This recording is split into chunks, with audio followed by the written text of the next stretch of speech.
Welcome to our latest Wandering Walks of Wonder adventure. Today we're headed to the Frontier Army Museum on historic Fort Leavenworth in Kansas. The Frontier Army Museum began in 1938 when the wagon shop at Fort Leavenworth closed and the horse-drawn vehicles were relocated and called the Old Rolling Wheels Museum. In 1960, the museum was officially recognized as an Army museum and has continued to preserve one of the finest collections of 19th century military artifacts in the country.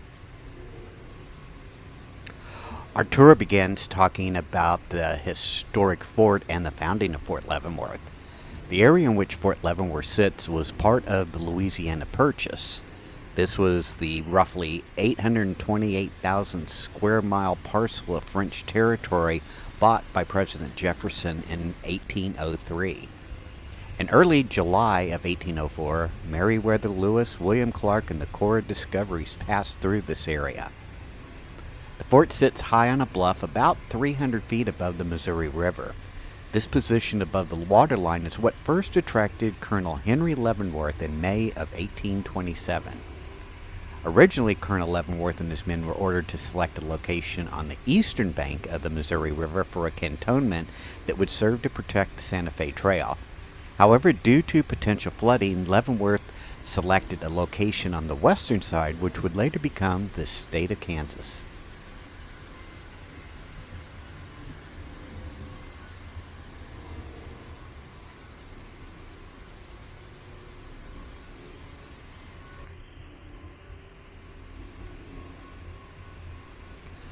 Born on the 10th of December 1783, Henry Leavenworth enlisted in the Army as a captain just before the War of 1812. In 1819, Colonel Henry Leavenworth and the 5th Infantry arrived to build what would become Fort Snelling. A few years later, in 1827, he established a cantonment on the Missouri River, which would later become Fort Leavenworth, Kansas. While leading an expedition against the Pawnee and Comanche Indians in 1834, Leavenworth fell ill and passed away. But shortly before his death, he had been promoted to brigadier general.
The next exhibit we'll take a look at is how the military explored the West in the early 1800s. Beginning in 1804, military explorers were sent west to observe, record, and share what they found with the government and citizens of the United States. They were directed to find out everything about the West. This included mapping the rivers, identifying new plants and animals, surveying land, recording information about native people, and locating mineral resources. With each expedition, understanding about the West became more complete. This information influenced future expeditions. It also affected decisions about land use and ownership. The information collected by explorers was used to make decisions on everything from determining boundaries for our developing country and creating overland routes to interact with Native American tribes and using natural resources. This exhibit explores and addresses the work of military explorers from 1804 to 1874. It starts with Lewis and Clark and goes all the way up to the time of George Armstrong Custer. In 1804, the country ended at the Mississippi River, and the West was largely unknown to the people of the United States. 70 years of exploration changed all that. The Army explorers provided the details to complete earlier maps on which the West was a mysterious blank. These stories filled the American minds with new ideas about the West, and what they learned profoundly changed the nation.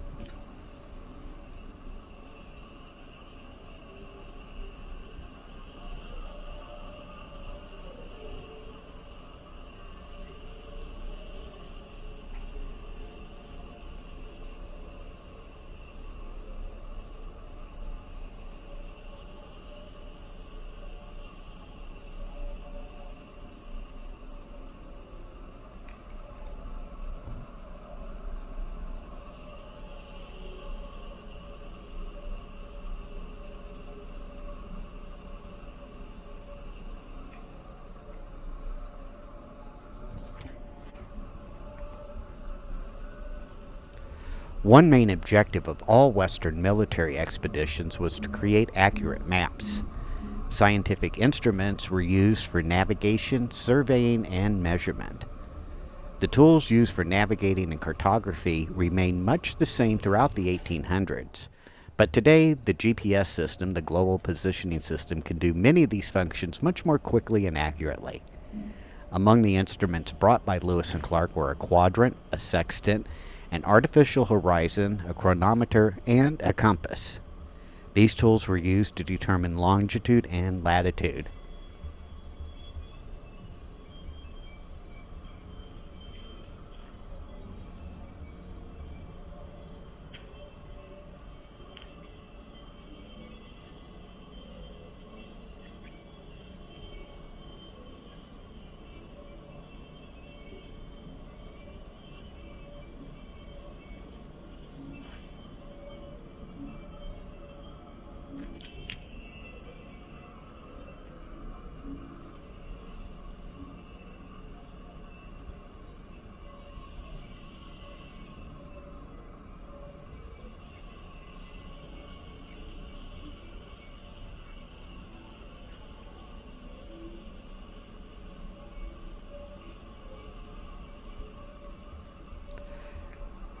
Explorers in the early 1800s used a variety of forms of transportation.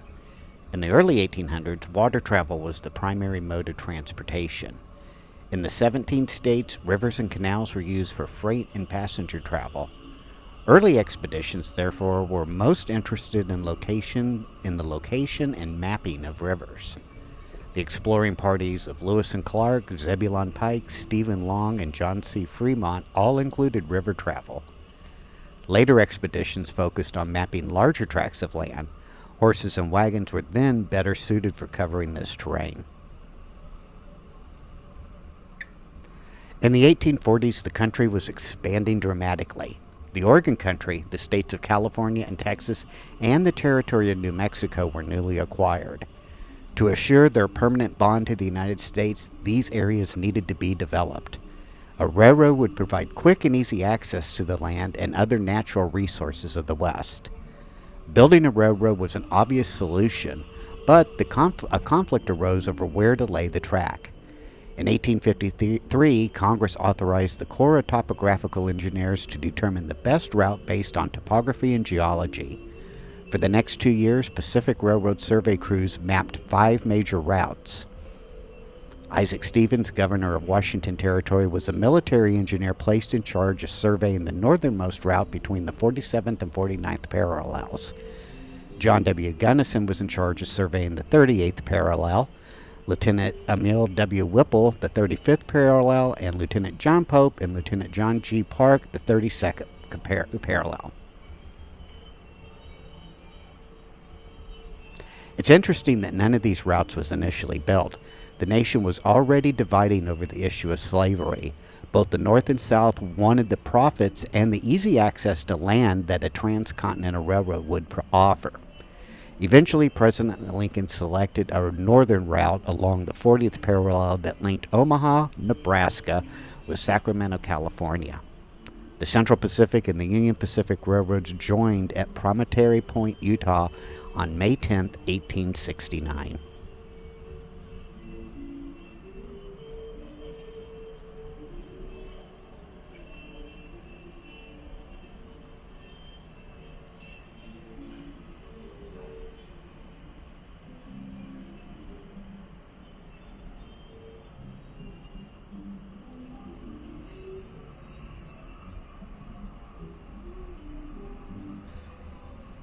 The next part of the exhibits here in the Frontier Army Museum take a look at how the Frontier Army operated during the periods of westward expansion in the United States.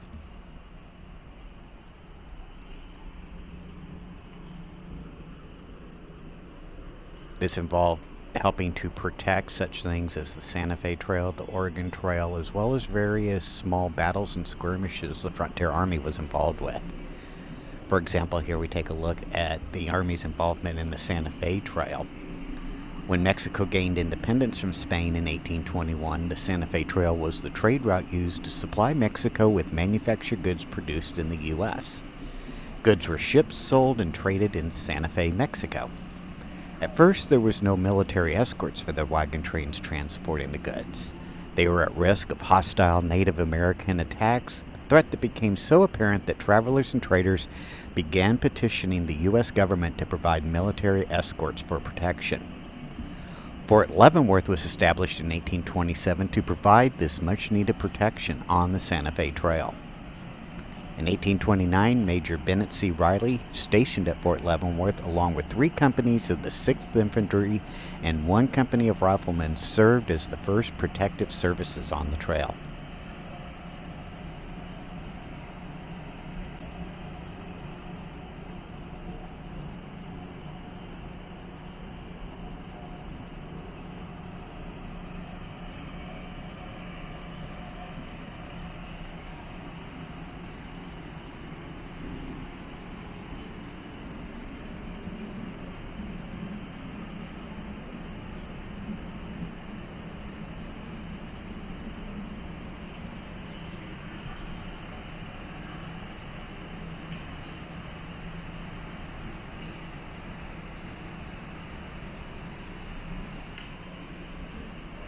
Another historic trail that was part of the westward expansion was the Oregon Trail. Between 1811 and 1830, fur trappers laid down the Oregon Trail. Initially, the trail could only be accessed on horseback or on foot, but by 1836, the first migrant trains and wagons began to cross the land. The wagon trains started in nearby Independence, Missouri, and traveled west. Slowly but surely, improvements to the road were made. This trail covered over 2,000 miles and stretched all the way to Oregon. It took about 6 months to complete this trail, traveling about 15 miles per day. Families were looking for a better way of life, and the Army was involved in helping to protect those families as they moved westward. During the Mexican-American War in 1846, the Frontier Army was significantly involved in many battles. One example of those is the Battle of El Brasido that took place on December 25th, Christmas Day, in 1846.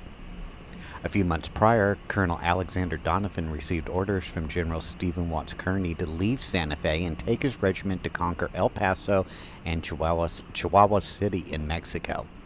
On Christmas Day, Colonel Donovan stopped at a bend in the Rio Grande River known as Brasido to let his troops rest and take the day off.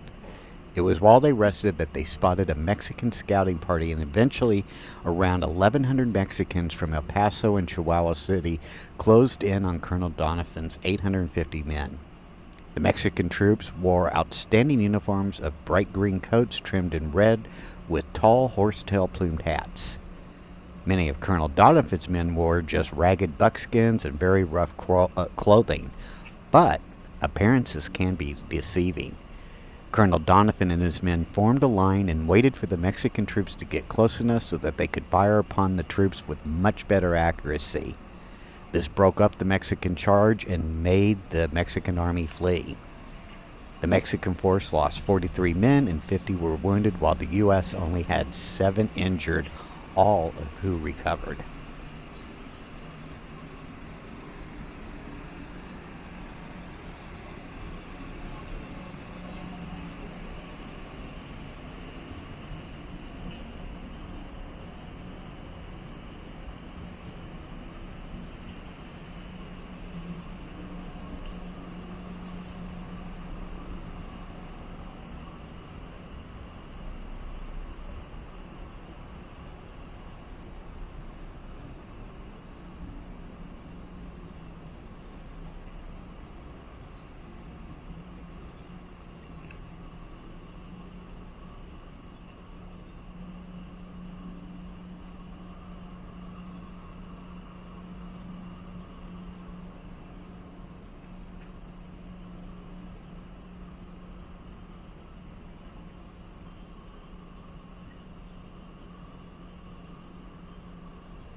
A soldier's life on the frontier was a difficult one.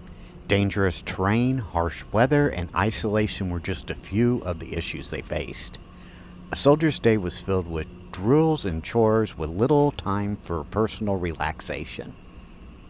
Typical duties of the Frontier Army included protecting settlements and forts from hostile indigenous peoples, developing and protecting communication lines between the East and West, including construction of roads, telegraph lines, railroads, and more, and policing the frontier until local civilian government was established. In order to stave off boredom, soldiers found ways to entertain themselves, such as playing games, music, reading, putting on plays, and much more.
Beginning in 1910, Mexico experienced a revolution and struggled to find a leader who could maintain peace and order. Many Americans living and working in Mexico lost their homes, property, jobs, and even their lives due to the conflict. When the president of Mexico was assassinated and Victoriano Huerta set up his own government, the United States, along with President Woodrow Wilson, refused to recognize it as a true government. This created a great deal of tension between the U.S. and Mexico from 1914 until at least 1920 or so. Oftentimes, one of the people who thought that they were the leader and took control of the capital as well as many states was Francisco Pancho Villa. He often was tried to be captured in the wilds of Mexico, but never was. And in fact, General Pershing led part of the troops that had this airplane that was there, which was a Jenny airplane. And it was one of the first expeditions to use the JN-3 biplane.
Abraham Lincoln traveled to Leavenworth in December of 1859 when he campaigned for the presidency. In the speeches he gave in Leavenworth, he talked about Kansas's role in the Union and that some course would need to be taken on the issue of slavery, and the very idea of it is wrong. He also touched on many other issues going on at the time. This carriage here was actually used by Lincoln. It was owned by one of Lincoln's supporters, but used by Lincoln as he traveled around this area of Kansas giving several speeches.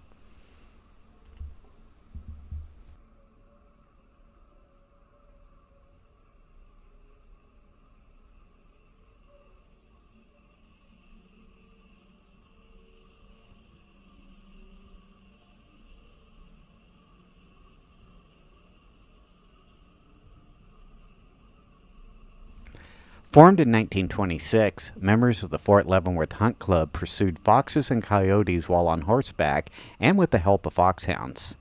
In fact, the club is still active today, but it's a chase-only activity. It's a great opportunity for both military and civilians to get out and ride at Fort Leavenworth and parts of the Flint Hills in Kansas.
I hope you've enjoyed this tour of the Frontier Army Museum here in Fort Leavenworth. Make sure to hit that like and subscribe button, and we'll see you on our next Wandering Walks of Wonder. Take care now. Bye.